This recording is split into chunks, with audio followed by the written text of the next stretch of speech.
চীনের মানব মহাকাশ কর্মসূচির ইতিহাসে প্রথমবার জরুরি ভিত্তিতে উৎক্ষেপণ করা হলো একটি মানববিহীন স্পেসক্রাফট। মঙ্গলবার long march 2F rocket Shenzhou 22কে বহন করে উড়াল দেয় জিউকুয়ান স্যাটেলাইট লঞ্চ সেন্টার থেকে। উৎক্ষেপণের কিছুক্ষণ পরই মহাকাশযানটি রকেট থেকে আলাদা হয়ে নির্ধারিত কক্ষপথে পৌঁছে যায়। চায়না ম্যানড স্পেস এজেন্সি এই মিশনকে ঘোষণা করেছে সম্পূর্ণ সফলভাবে। মূলত 2026 সালে মানববাহী মিশন হিসেবে শেনঝৌ 22-এর যাত্রা নির্ধারিত ছিল।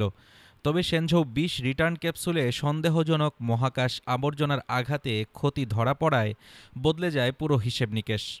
নিরাপদে পৃথিবীতে ফেরা অসম্ভব হয়ে পড়ে প্রস্তুত ক্রুটির। আগাম আনা হয় শেনঝৌ 22-এর লঞ্চ উইন্ডো।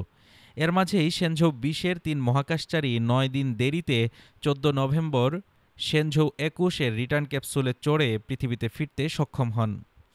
এই জরুরি মিশনের ফলে বর্তমানে তিয়ানগং স্টেশনে থাকা শেনঝৌ 21-এর 3 মহাকাশচারী ঝাং লু, উ ফেই ও ঝাং হোংঝাং এখন পেলেন নিরাপদে ঘরে ফেরার নির্ভরযোগ্য উপায়।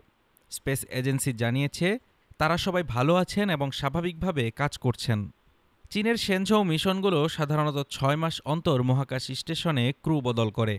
তবে এবারকার এই দ্রুত তৎপরতা দেখালো মহাকাশের জরুরি পরিস্থিতি মোকাবেলায় দেশটির সক্ষমতা এখন অনেক বেশি।